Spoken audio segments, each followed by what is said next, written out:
everyone. Welcome to the Thinning of the Veil podcast. I'm your host, Tia Smith, and we are at episode number 33.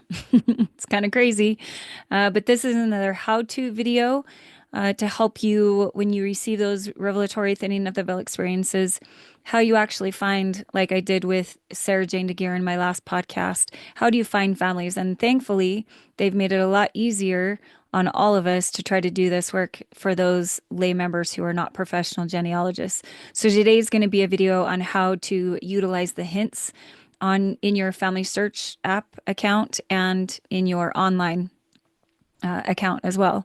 So me being a person that needs step-by-step instructions, I was so excited yesterday when I figured out how to do playlists, and I've been trying to figure that out for 2 or 3 days. Seems like no one was speaking my language when I Googled it, meaning like their instructions weren't clear to me. So I finally, late last night, was able to find one that was clear and make a playlist. So this podcast is a line upon line thing. So I have made a couple playlists. What I did was make a how-to playlist so that you don't have to sort through all the videos to find all of the how-to videos. I only linked the video and not the podcast version just because I believe that the how-to videos are so much more helpful when you view them. So either you can view them on Spotify or follow the link in every description of the podcast because there is a YouTube link to the video version. And how you know when you're on YouTube, if you are on the video version, is if the thumbnail fills up the full screen.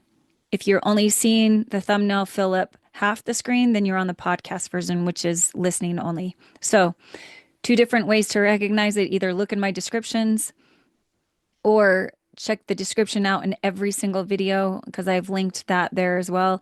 And then I will also, at the end of this video and in this video, link the podcast ability, or sorry, the playlist ability. Is that clear as mud? Hope that is. Okay, so what we're going to do is, and the other, I guess, playlist that I've made is just the playlist of the Ancestors Plea experience with Rob and Becca so that those two are together. So again, you don't have to sort through all the videos. So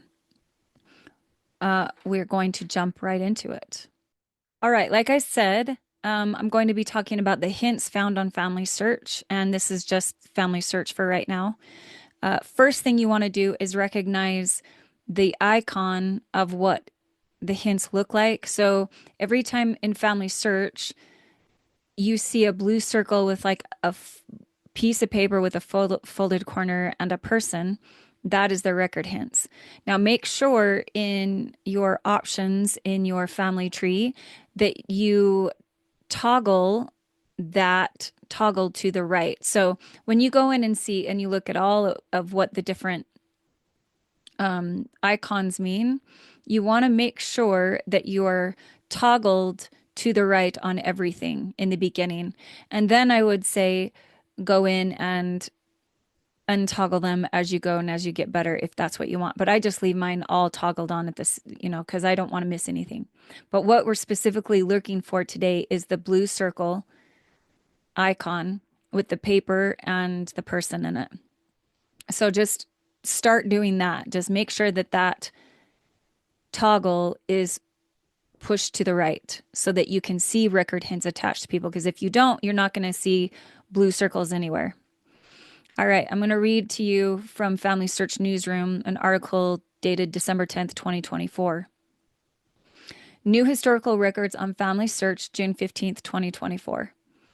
Familysearch, now listen to these numbers, added 40 million residents' records to the U.S. living persons database, 1 million for the U.S. Genealogy Bank, and thousands for collections worldwide. Okay, so here's the next article. New free historical records from 49 countries dated December 24th. Update. Familysearch has expanded its free online archives in March 22 with over, listen to this number, 64 million new indexed family history records from all over the world. Okay, are you starting these like 40 million, 1 million, 64 million? Now listen to this one. New historical records on Familysearch, June 8th, 2024. Familysearch added 80 million records to the U.S. living persons database and collections from Argentina, Brazil, Colombia, Indonesia, Ireland, Zimbabwe, and elsewhere. So, first of all, before any of you start saying my work is all done, those numbers say that's not correct. Just because your family tree looks a certain way one day does not mean that it's going to look even the next day the same. Familysearch is constantly updating not only its records, but people available in the tree to do on a month by month basis.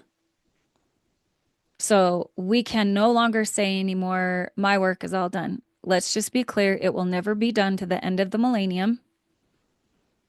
So be aware of that and move forward with this new excitement of, hey, I can start learning how to research. I don't have to be like a professional genealogist to do these things because Familysearch is making it easier and easier.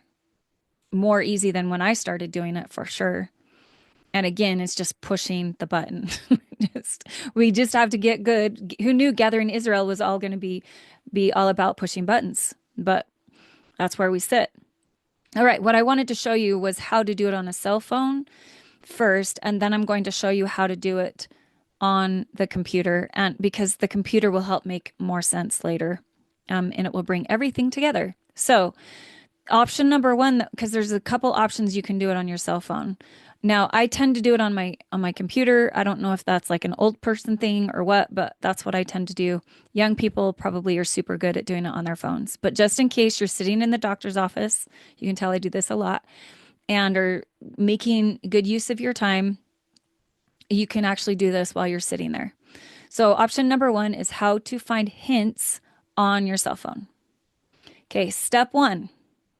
We're going to log into the Familysearch app and locate the tasks button. Now, the task button is down on the bottom, kind of leftish, and you'll see tasks when you first log in. So you're going to push that button. And then step two is to locate the task opportunities that need to be completed for your ancestors and push the hint button. Okay, so you're looking for the detail hint button, the records hint that there is a record that could being the operative word, be attached to your family member.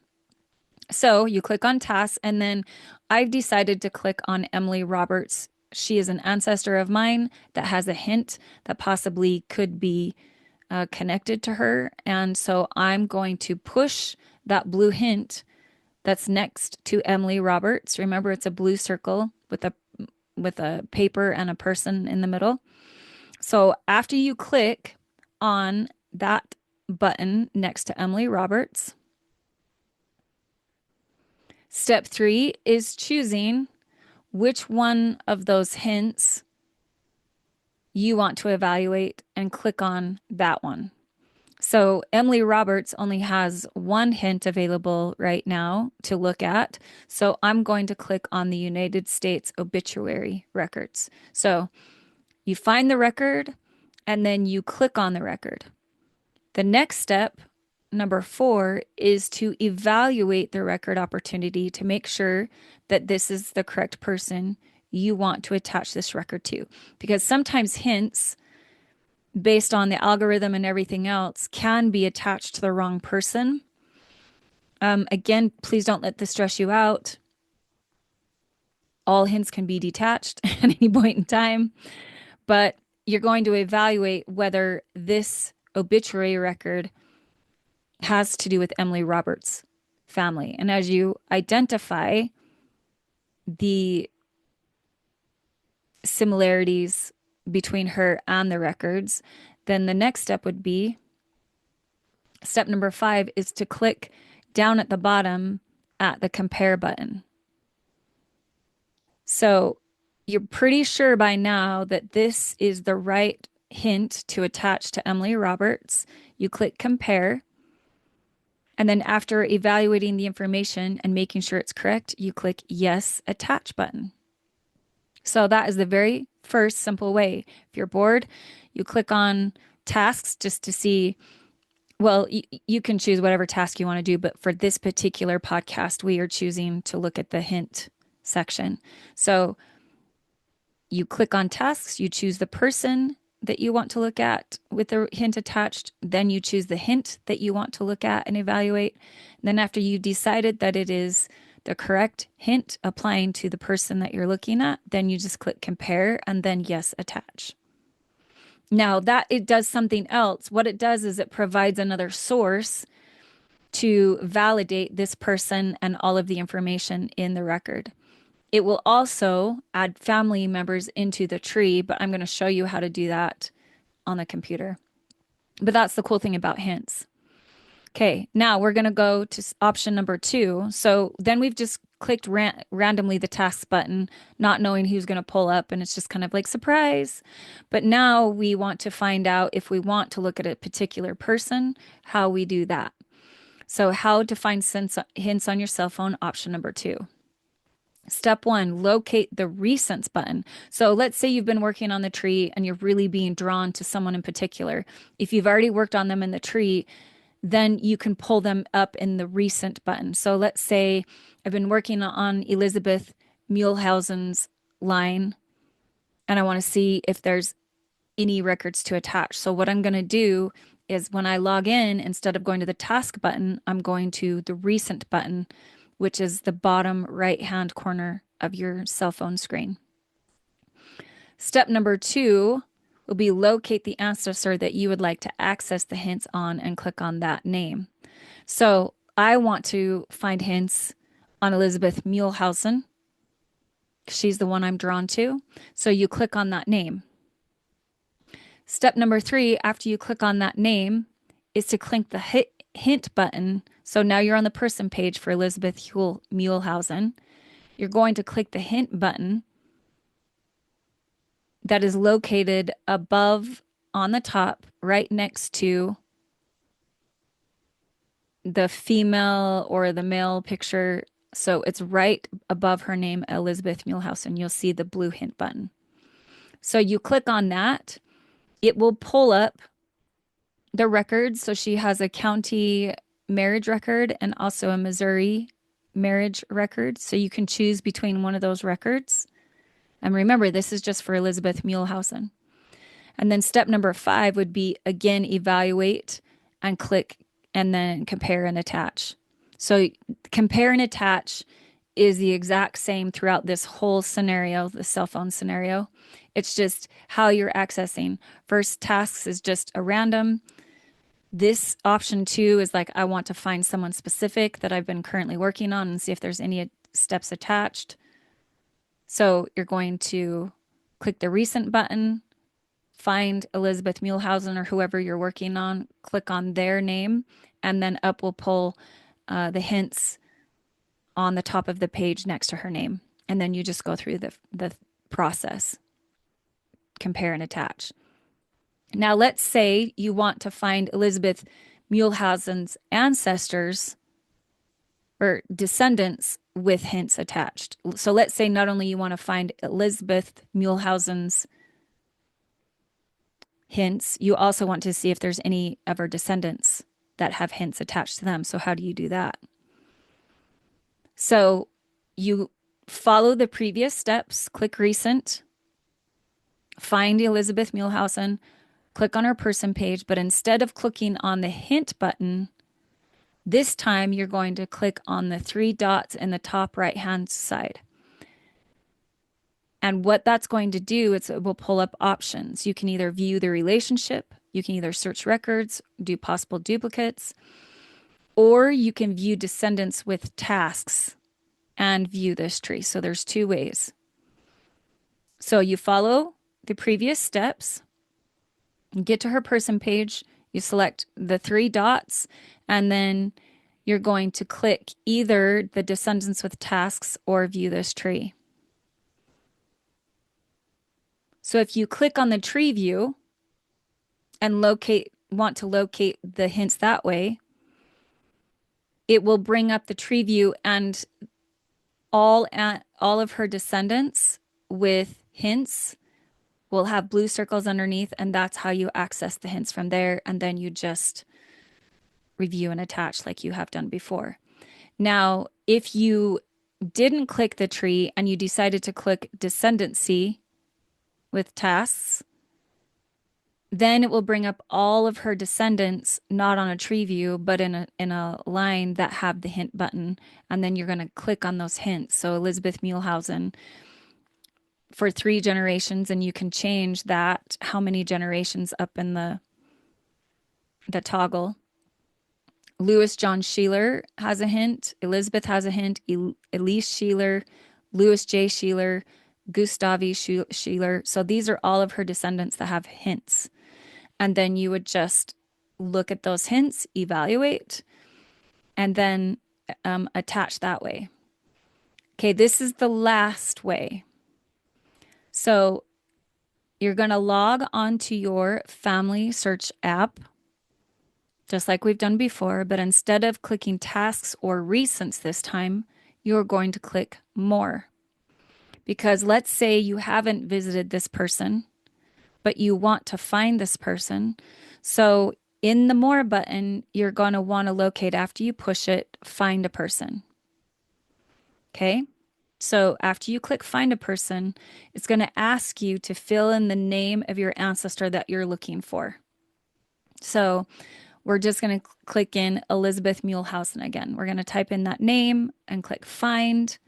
And then the results will bring up all of our ancestors, or all of the people in the tree that possibly are Elizabeth Muehlhausen. Once you locate the one that you're looking for, you click on her name, Elizabeth Muehlhausen. And then you follow the steps previous to that. So you're going to locate the hints button on the ancestors person page and click that, and then go through it that way. So you can either access hints by the taskbar button, which is an overall just see who has tasks. The second option is to locate it through recent if you have been working on them quite frequently, and access it that way, the tasks. Or the option number 3 is, I feel like I want to look at this person. I haven't looked at them recently, so I'm going to just find a person in the more button and then go and research the hints that way. So again, this is sitting on your cell phone, doing it on your cell phone. I will show you why now, the way that I do it on the computer, because I don't know if I need a bigger screen with more information available to me all at the same time. It just seems for my brain to work better that way. All right. We've gone to familysearch.org and we've logged in to our computer, and we come to the options of where we want to look at. And what I like to do is go to the Family Tree app, and then just like we did on Family Tree button, and just like we did in the cell phone, I'm going to click Recents. And again, if you want to find a person like we did on the cell phone, the Find button is right next to Recents. But for this particular person, or this particular episode, I'm going to show through recents. So we've been looking into Elizabeth Muehlhausen. So I'm in the recent page. I'm just going to click on this View Tree button right next to her name. And it's going to pull up her tree. And you can instantly see all of the hints that are on every single one of our children. Now, like I said before, this is important because it fills out the sources and it gives more believability and less opportunity for people to change it the more sources are attached. The other cool thing with hints, let's say you are feeling strongly that you need to look at Elizabeth Muehlhausen's line, like there's something missing and you're not quite sure. Well, it's okay if you don't know how, if you're not a professional researcher, because these hints kind of make you a professional researcher in like 10 seconds. And let me show you why, because it starts filling out the tree pretty quickly if there's hints attached. So let's go down to Edna F. Sheeler, which is a daughter of Elizabeth Muehlhausen. She has a hint record that is possibly hers. So we're going to click on that record.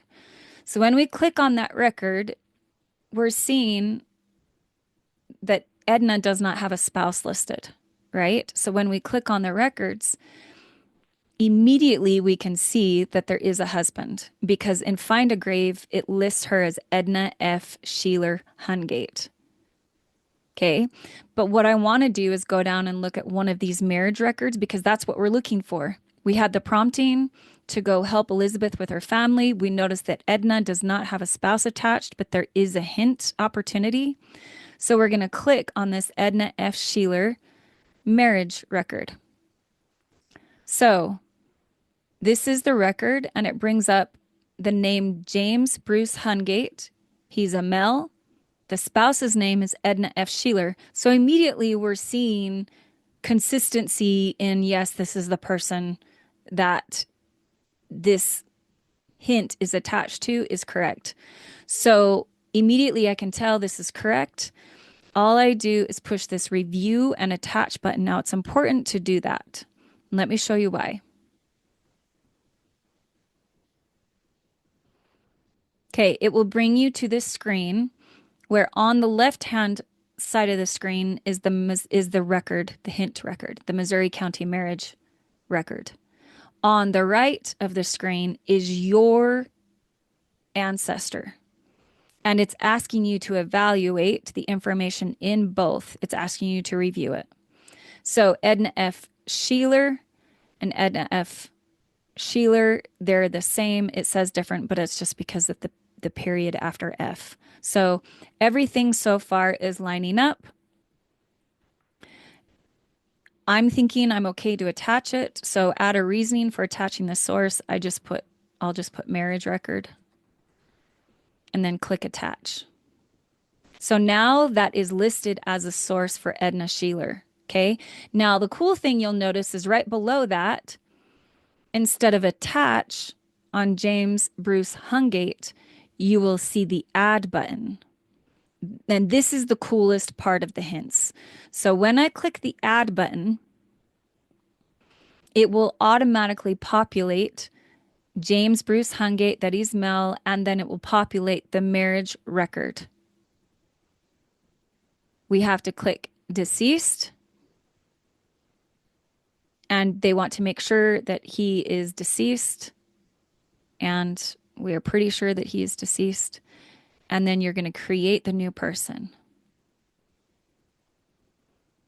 And then you're going to add that marriage record to him as a source and click attach. Okay, so let me show you what just happened in the tree because you just did that. So let's go back to Elizabeth Muehlhausen. We're going to exit back out and we're going to refresh the tree.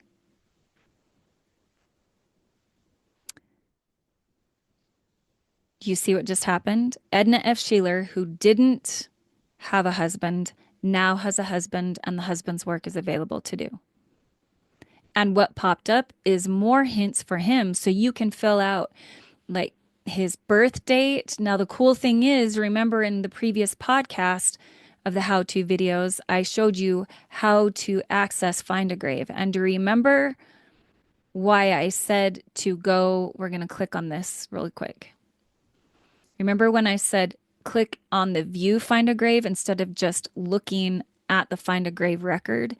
Because it will give you his birth is February 27th, 1890. That's the same birth as my dad. That's super cool. And his death was January 24th, 1967 at the age of 76. So we know this information now where we didn't even know that Edna had a husband, and we didn't know who he was, and we didn't know his birth and death record. So now we've created a new person with all of this information within the span of less than 5 minutes. That's how cool hints are. So let's go back to, and then you would go through and attach all of those hints. It's kind of addictive a little bit. What I wanted to show you then is another place. Let's say we're still, okay, you're not done. You're getting the prompting, not done working on Elizabeth Muehlhausen. Let's go evaluate some of these other ones. Let's look at Theodore F. Sheeler, another son. Right now it says he doesn't have a spouse. So we can see here that there are census records. The good thing about census records is that it gives you a ton of information. Now, the interesting thing about this census record is it says that he's widowed. So we know that he was married, but obviously it doesn't list his wife in this because he is widowed at this point. So you'd review and attach that. But if you go back to his other hints, the World War I draft registration card, it shows in that particular record that Clemmy Sheeler was his wife at the time, and it says that in the record. So you could put Clemmy in as his wife. Now in 1930, though, we know he has been widowed. So now we find a second wife called Laura B. So you could add both of those in, review and attach, right? Review and attach. We're going to evaluate that. We're going to add all of the information over that it says to add. We're going to say reason to attach source, census record.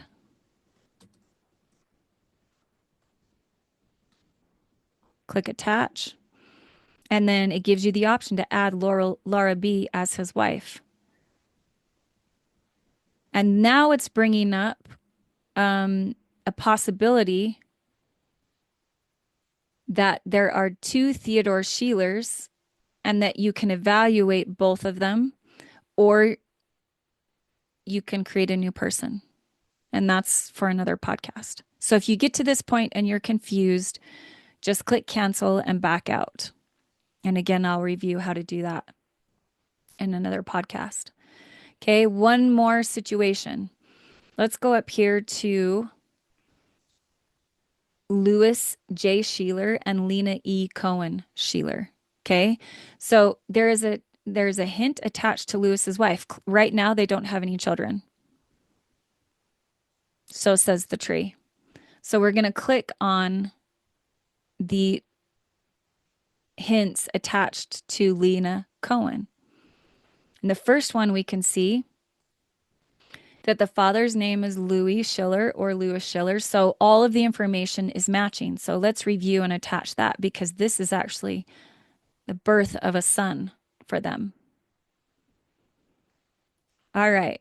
We can see that the names are similar, a little bit different, but very similar, which is totally fine. We're going to put birth record of son as reason to attach source. We're going to attach it to the mom. Now it's giving us an opportunity to attach to the father, Louis Sheeler, which again is Elizabeth's son. So the reason to attach is the birth record of the son. Now this add button right here is awesome because all you do is click add and then you say, okay, is this the same person? And you would have to go and see if that is the same person. It looks like it might be. So you'd either click select if you think it's the right son, and then you'd have to resolve the duplicates. And again, we'll go over that in a different one. But you can see how fast you can resolve family situations just by clicking on the hint button. So that's pretty cool. And then if you go down and you say, okay, what's this next one? Oh, there's a female that was born. So you can just add her in too as well if she's not already in there. So you can see why hints matter. And it's really important, even if it doesn't create a new person, it's still important to attach, to evaluate and attach the hints because it creates a person that's more well-rounded and because the more information, the better in Familysearch. So you can see literally again how it's just pushing the button. Thank goodness that Familysearch is making it easier for us lay members to be able to be a researcher and a completer of family units just by pushing a button. The Lord is truly, truly hastening his work. And I invite you this week to go and start getting familiar with the hints. Now, just FYI, not every single hint is attached to the right person or is a possibility to attach to that person. So just make the best decision that you can, again, knowing that nothing is permanent in here. Hopefully, this will give you more confidence in going and continuing and asking the Lord who needs help on the other side of the veil. And now you can start to understand how to fill in those empty spaces in the tree. You and I will be made capable to do the work if we just start moving forward. Get really familiar with it.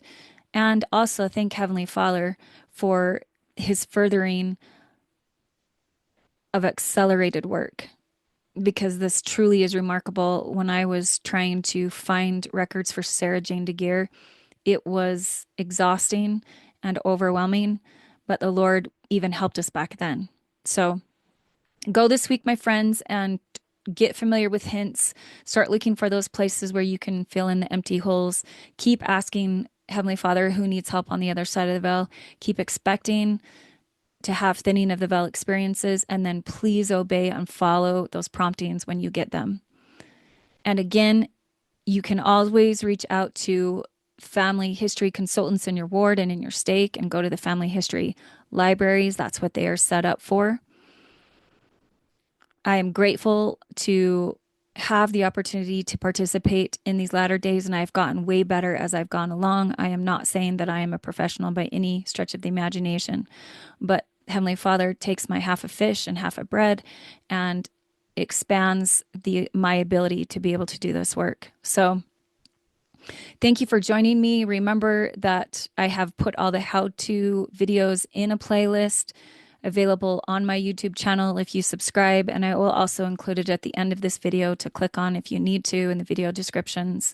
And again, all of these details, if you're feeling overwhelmed with the details, go back and listen to the Ancestors Please song that came out from Becca Sorensen, and listen to the Thinning of the Veil experience that came from that song came from through Becca Sorensen and Rob Ferguson.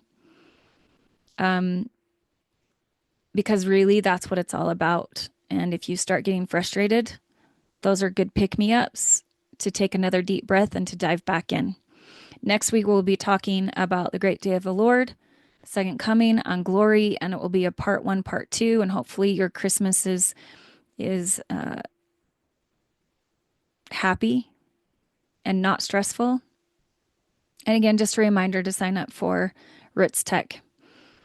Thanks for joining me again for another how-to video, and we'll talk to you soon, my friends. Have a great week. Bye.